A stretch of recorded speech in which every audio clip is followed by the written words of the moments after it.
Welcome to this episode of YouTube, where 2 weeks ago, we had the Working for Wolves projects, and you may have witnessed on the webcam that there was a fence around the pack holding area den, and that's because the crew finished mortaring some rock, and the mortar rock helps protect some of the concrete that was a little bit rough on the paws for Luna and Grizzer.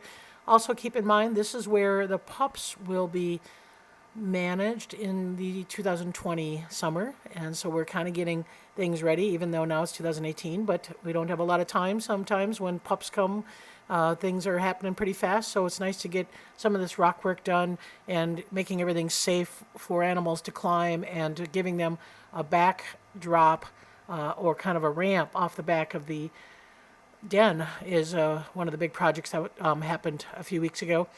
And obviously, we don't want the wolves in the concrete, and so we block them off. And the retired wolves don't need as much fencing to keep them out of things like you would with the exhibit. This would obviously not work with the exhibit wolves, but Grizzer's very comfortable with, lying next to the fence work and not bothering it.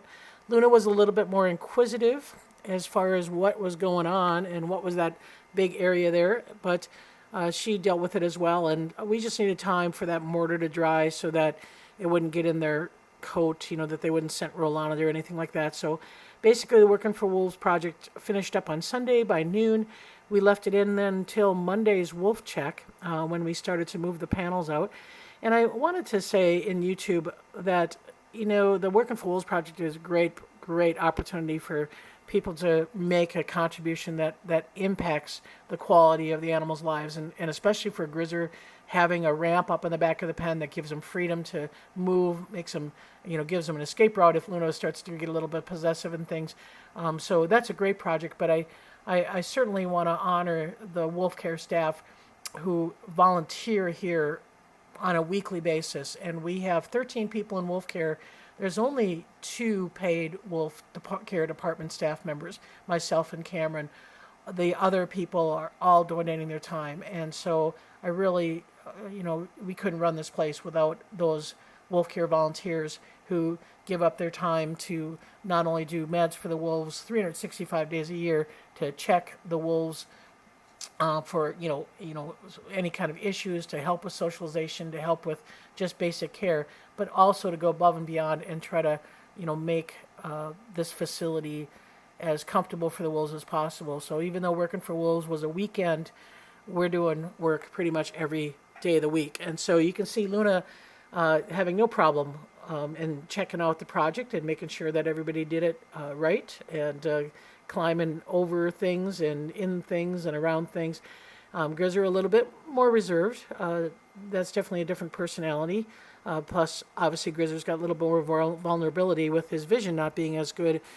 He's certainly more, I guess, reluctant to be around things, especially unfamiliar objects that are kind of moving around for him. But for the most part, wolf care staff do a lot of work. The wolves are conditioned to work from the time that they're young pups. We get them used to chainsaws, we get them used to weed eaters, we get them used to fencing, to gates, to tools, all those things that are part of wolf care regular life. We want to make sure that the wolves tolerate that so that they're not stressed when that kind of stuff goes on. So you can see here, though, everything has to be done on wolf time. So rather than pushing Grizzer wanted to do a raised leg urination. We need to wait and let him do that. So again, everything's done slowly, deliberately. There's no reason whatsoever to ever force a wolf to do something that they don't want to do. And so just being calm is a huge, I guess, prereq to being in wolf care, having that tolerance. And so speaking of calm, we are seeing the exhibit pack calming down because this is the time of the year for less testosterone, a little bit more prolactin hormone. That's a naturally cycling hormone within mammals. April is a time that it kind of picks up. Still seeing a little bit of tension, though, and definitely the heat has been problematic. We've had some 80 and 90 degrees weather. The bugs are coming out. As you can see, Axel kind of wiping his face there. Everybody's panting. We had 8 o'clock at night when it was still hot. In the 90s or 80s at 8 o'clock at night, which is just unheard of for northern Minnesota. And the problem for the wolves they deal with heat, but not when they've got their full winter coat. We are just starting to see some shedding. We've been brushing Aiden most because we want, obviously him having a little bit of probably internal stress from some of the conflicts that have gone on. We want to make sure he, doesn't overheat. He's more vulnerable from age-related issues. So here he is. He obviously took advantage of his brother, Denali, who was on the carcass and guarding it from everybody. Aiden took advantage of that social relationship of a littermate, came over and shared the carcass, and then Denali left, and now Aiden's defending the carcass on his own. And remember, rank order is not the same as a defense on a carcass, and so we still think that Aiden's confidence, and I can see it in his tail being tucked there, has been diminished. Now, the other thing that was a challenge this week, I came in on Tuesday morning at 6 because we had storms the night before, and I found Aiden in the den. He didn't want to come out of the den, and this is why. We had some storm damage inside the enclosure. I'm sure that made a pretty loud crash when that came down. The winds were 60 miles an hour, and so that's the disadvantage of a wooded enclosure. We've got logs that are still down from last year's storms, and what happened was probably some downdrafts that took out this whole kind of sheet line of trees where Aiden's going there. So I'd locked off the other 4. Aiden and I did a cruise and checked the fences. We had some trees on the fence, and that happened to be the morning also when I was expecting a sand delivery, so it was a good distraction while Aiden and I were dealing with tree issues. The rest of the pack was in holding, and when they came out, they had a pile of sand that helped distract them from the chainsaws and from the noise of dealing with trees. So why sand? Well, I use it for filling holes, and it's easier on the pads than gravel. Second of all is that Bolts has some phobias, and we know that the fly phobia has been an issue, and so anything I can get to boost Bolts' confidence is going to be helpful, and we do find that the sand's a great distraction. Everybody wants to play King of the Hill, and Bolts will lie on top of that sand, and because there's no vegetation there, it's less buggy, so having a big pile of sand. So I'll be using that throughout the summer, pulling sand in various holes that they've dug, giving them resting places. But for the most part, this is Bolts' playground. And so giving him that chance to explore the pile, and many times, since we've gotten the pile, he's been laying on top of it. And so that is going to help. I can't make the whole place a sand pile, but I can at least give him a little freedom from that pressure of bugs that he's been dealing with.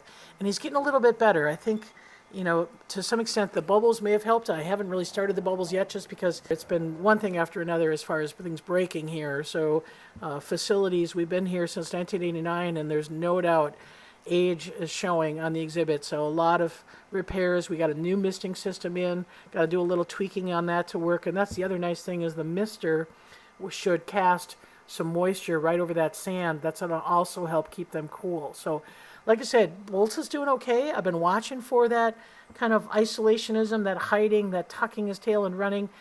So far, not an issue. All the bugs have just come out. So, it's going to increase as we get into the season. Over in retirement, we did have a tree down on the fence, took out some of the top fence enclosure I had to cut.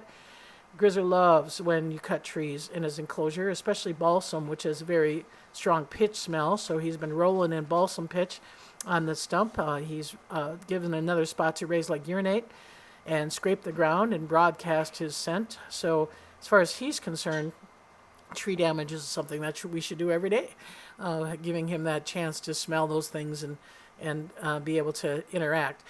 The challenge with staff is Grizzer oftentimes, like I said, doesn't have any fear of chainsaws or work crews, and when you're trying to drag tree branches out, Grizzer wants to use it as a surfboard and come with it, and also figures he can go with the branch. So always a challenge, even at a 14-year-old age, trying to do your work. Wolves that are socialized are trusting of humans, and so they trust that whatever we're doing, they need to do. So that's been a little bit of a challenge.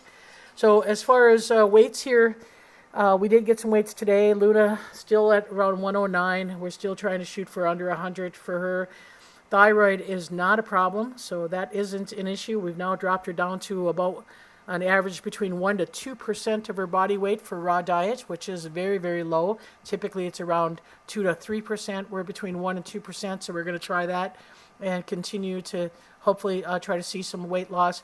Grizzer is maintaining a good 116, which is a good weight for him. He sheds differently than Luna. He sheds in his legs first, and then, you know, you can see his neck is just filled with hair. When it's 85 degrees on a 14-year-old animal, we need to get that hair off because they cannot overheat. Wolves can deal with all the cold you throw at them. They cannot deal with the heat. They've evolved to have hair and not sweat glands, so this is miserable hot for these wolves. Hotter than it would be in July because in July they're in summer coats. So staff's number one directive is pluck the hair, brush the hair, do what you can. We're saving the hair for next year's auction. Hopefully get some products again from the wonderful people who have donated their time to spin and produce product for us. But Luna has a weirder shed. She starts kind of a little bit on her belly, and we've been brushing her belly because I don't know if you noticed when she turned there, she has a little bit of redness. She seems to have some allergies, and so we're got her some antihistamines right now, trying to figure that out, but trying to get that belly hair off. That's where she's been really itching. But for the most part, she's doing okay, doing body work. We're waiting to get rid of some hair. So that's it for this week. Thanks for watching. We'll see you next time.